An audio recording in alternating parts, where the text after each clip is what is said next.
사도행전 27장 1절에서 20절까지 말씀 함께 읽겠습니다. 우리가 배를 타고 이달리아에 가기로 작정되매 바울과 다른 죄수 몇 사람을 아구스 도대의 백부장 율리오란 사람에게 맡기니 아시아 해변 각처로 가려 하는 아드란데노 배에 우리가 올라 항해할세 마게도냐의 데살로니가 사람 아리스타고와 함께 하니라.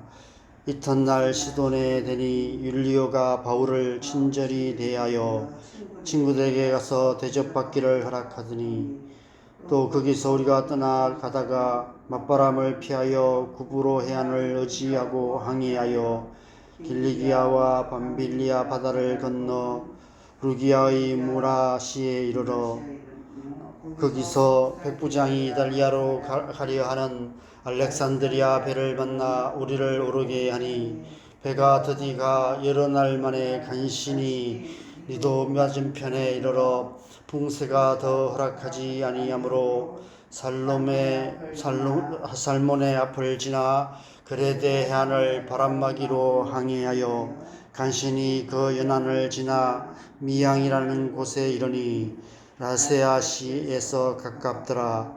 여러 날이 걸려 금식하는 절기가 이미 지났으므로 항해하기가 위태한지라. 바울이 그들을 권하여 말하되 여러분이여 내가 보니 이번 항해가 화물과 배만 아니라 우리 생명에도 타격과 많은 손해를 끼치리라 하되 백부장이 선장과 선주의 말을 바울의 말보다 더 믿더라. 그 항구가 겨울을 지내기에 불편하므로 거기서 떠나 아무쪼록 베닉스에 가서 겨울을 지내자 하는 자가 더 많으니 베닉스는 그레데 항구라. 한쪽은 서남을 한쪽은 서북을 향하였더라. 남풍이 순하게 불매 그들이 뜻을 이룬 줄 알고 닻을 감아 그레데 해변을 끼고 항해하더니 얼마 안 되어 섬 가운데로부터 유라굴로라 하는 광풍이 크게 일어나니 배가 밀려 바람을 맞추어 갈 수 없어 가는 대로 두고 쫓겨 가다가 가우다라는 작은 섬 아래로 지나 간신히 그루를 잡아 끌어올리고 줄을 가지고 선체를 둘러 감고 스르디스에 걸릴까 두려워하여 연장을 내리고 그냥 쫓겨 가더니 우리가 풍랑으로 심히 애쓰다가 이튿날 사공들이 짐을 바다에 풀어버리고 사흘째 되는 날에 배의 기구들을 그들의 손으로 내버리니라. 여러 날 동안 해도 별도 보이지 아니하고 큰 풍랑이 그대로 있음에 구원의 희망마저 없어졌더라. 아멘.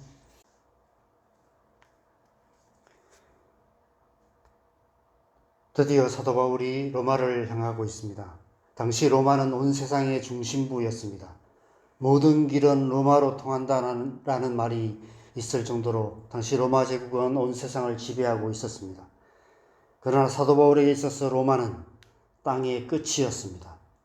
앞서 묵상했던 23장 11절에 예수님께서 바울에게 담대하라 내가 예루살렘에서 나의 일을 증언한 것 같이 로마에서도 증언하여 하리라 말씀하셨기 때문입니다. 그는 지금 예수님께서 말씀하신 땅끝으로 가고 있는 것입니다. 우리 각자에게도 땅끝이 있습니다. 하나님께서 부르시고 가라고 명하시는 사명의 땅끝이 있습니다. 백투 예루살렘을 주장하는 사람들은 지도상으로 땅끝을 예루살렘으로 생각합니다. 예루살렘에서부터 시작된 복음이 온 세상을 한 바퀴 돌아 다시 예루살렘으로 돌아가는 의미로 예루살렘에 다시 예수 그리스도의 복음이 전해지면 예수님께서 말씀하신 종말이 올 것이라 주장하는 것입니다. 정말 그런지는 그날이 되면 알게 될 것입니다. 중요한 것은 우리 각자에게 지도상의 땅끝이 아닌 사명의 땅끝이 있다는 사실입니다. 주님께서 말씀하신 부르심의 자리가 있습니다.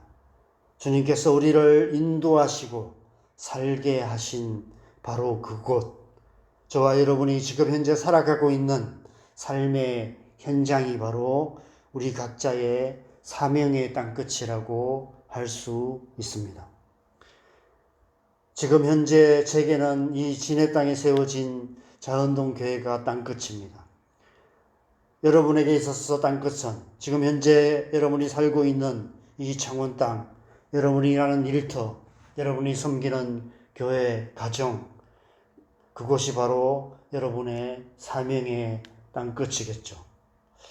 우리는 지금 땅의 모든 끝에서 주님을 예배하며 주님의 말씀을 따라 살아감으로 하나님 나라를 이루어가고 있는 것입니다. 그렇기 때문에 땅의 모든 끝에서 다시 오실 주님을 우리가 기다리며 그 사명의 자리를 잘 지켜가야 하는 것입니다. 땅의 모든 끝에서 다시 오실 주님을 맞이하게 되는 것입니다. 그래서 사도 바울이 예수님께서 말씀하신 땅끝인 로마로 향하고 있습니다. 사도 바울이 로마로 들어간다는 것은 영적으로 큰 의미가 있는 것 같습니다. 이방인의 사도가 예수 그리스도의 복음을 들고 이방 세계의 중심부인 로마로 들어가고 있는 것입니다.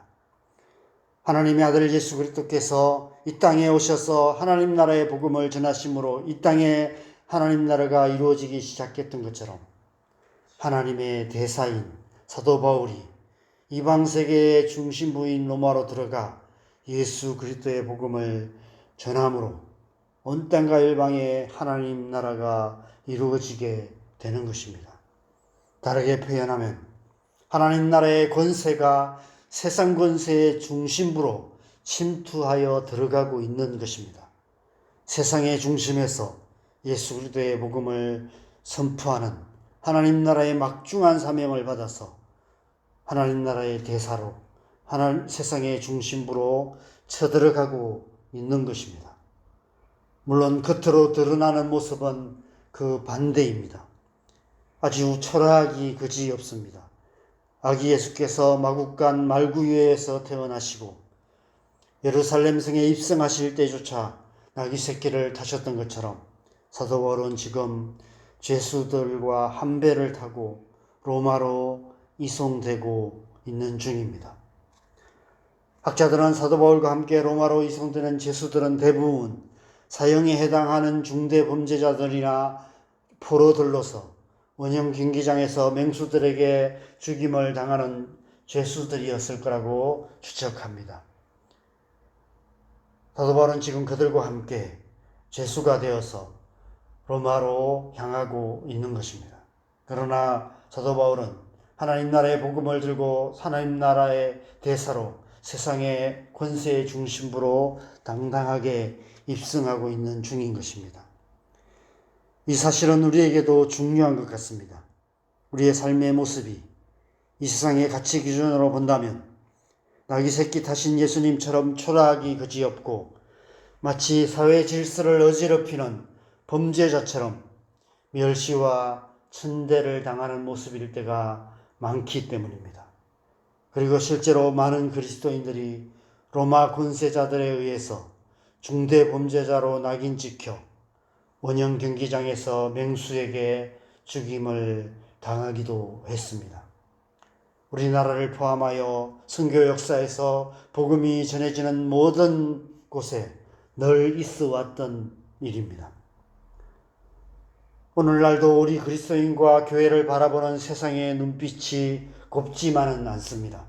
지금은 그래도 우리나라가 정치적으로 경제적으로 어느 정도 안정되어 있기 때문에 자유롭게 별 문제 없이 신앙생활을 하고 있지만 만약 상황이 어려워지고 극한 상황이 된다면 어떤 일이 일어날지 알 수 없습니다. 그러나 어떤 상황에도 우리가 잊지 말아야 할 것은 우리가 하나님의 부르심을 받은 자들이라는 사실입니다. 우리가 사명의 땅끝에서 살아가고 있다는 사실입니다. 우리를 부르신 주님의 부르심을 따라 저마다의 땅끝에서 하나님 나라를 이루어가는 하나님 나라의 대사라는 사실을 우리는 잊지 말고 기억해야 하는 것입니다. 이 사실을 기억할 때 우리는 세상이 줄 수 없는 기쁨, 어떤 상황에서도 흔들리지 않는 평안함, 그 누구 앞에서도 주눅들지 않는 당당함으로 살아갈 수 있는 것입니다. 사도 바울은 그렇게 살아왔습니다. 언제 어디서 무엇을 하든지, 어디를 가든지, 어떤 상황에 처하든지 그 누구 앞에서도 하나님의 대사답게, 하나님의 사람답게 당당하게 살아왔습니다. 그리고 이제 그는 이 세상의 권세의 중심부로 들어가고 있습니다. 가장 강력한 권세자였던 가이사의 법정에 서기 위해, 그것도 맹수들에게 죽임을 당할 죄수들과 한 배를 타고 로마로 향하고 있습니다. 그러나 사도 바울의 중심은 조금도 흔들리지 않았습니다. 오늘 말씀해 보면 로마로 향하는 길이 험난하기만 합니다. 지금까지 사도 바울의 험난한 인생 여정을 함축하여 보여주고 있는 것 같다는 생각이 듭니다. 배를 타고 여러 항구들을 지나가고 있는데 가는 곳마다 풍랑이 일어나서 험난한 여정을 가고 있습니다. 가면 갈수록 바람과 풍랑이 심해져서 마지막에는 사도 바울이 경고한 대로 유라굴로라는 광풍이 일어나 결국은 짐과 배와 가구들까지, 배에 있는 가구들까지 다 바다에 내어버리기까지 했습니다. 오늘 본 마지막 20절에 보면 여러 날 동안 해도 별도 보이지 아니하고 큰 풍랑이 그대로 있음에 구원의 여망마저 없어지는 지경에 이르게 되었다라고 말씀하고 있습니다. 우리가 살아가는 이 시대의 모습인 것 같습니다. 때론 이 세상을 살아가는 우리의 인생의 모습이 이러하고 우리 그리스도인의 삶의 현실, 사역의 현실, 교회의 현실이 이런 모습이 아닐까, 이런 생각이 듭니다. 빛이 보이지 않는, 도무지 살 길이 보이지 않는 거센 풍랑에 금방이라도 침몰할 것 같은, 구원의 여망마저 완전히 끊어지는 것 같은 절망스러운 시간을 살아갈 때가 있습니다. 무엇보다도 오늘날 신앙의 현실이 이러한 것 같습니다. 오늘날 교회 사역의 현실을 보면 교회마다 크고 작은 문제들로 몸살을 앓고 있습니다. 한국교회의 미래가 그리 밝지만은 않은 것 같습니다. 혹자는 유럽 교회처럼 되는 것은 시간 문제다라고 말하기도 합니다. 실제로 인천에서 요즘 가장 핫한 카페가 있는데 교회 건물을 그대로 리모델링해서 카페로 만들었다고 합니다.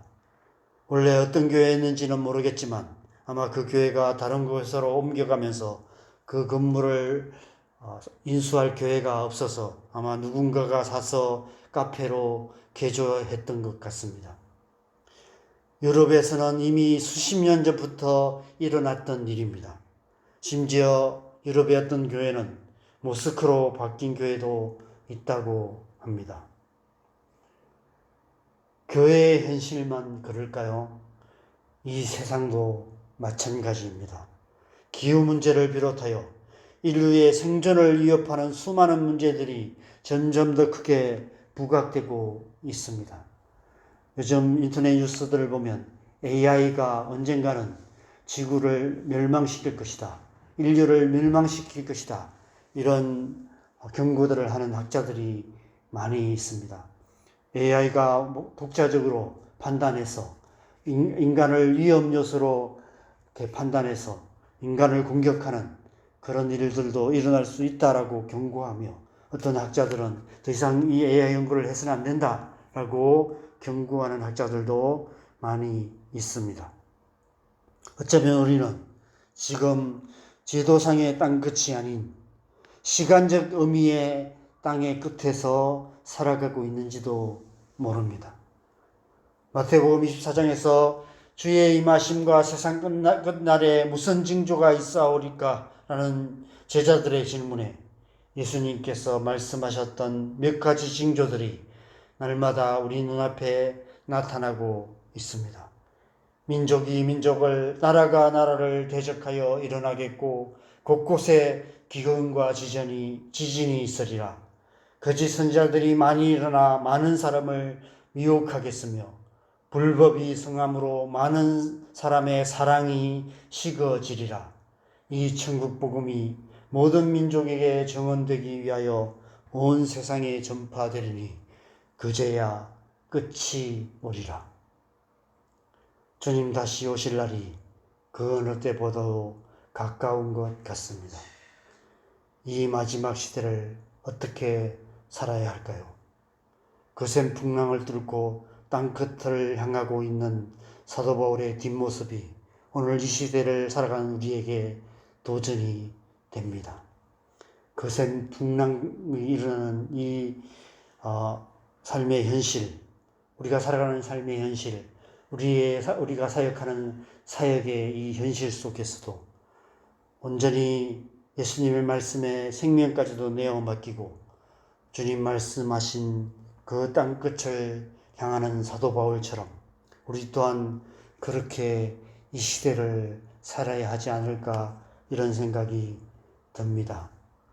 가면 갈수록 우리가 살아가는 삶의 현실, 우리가 사역하는 사역의 현실이 점점 더 어려워져 가고 있습니다.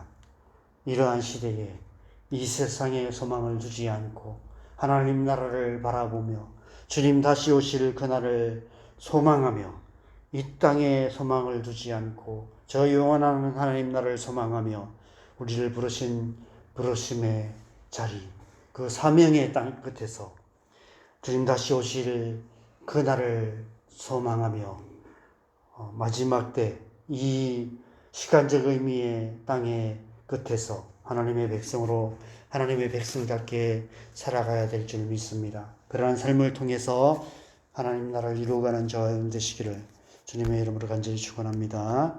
함께 기도하겠습니다. 주님께서 우리를 이 시대에 하나님의 백성으로 부르셨습니다. 이 시대에 하나님의 사람으로 부르셨습니다. 하나님의 사람으로 하나님의 사람답게 살아가야 되는 줄 믿습니다. 어떠한 상황 속에서도 흔들리지 않는 믿음으로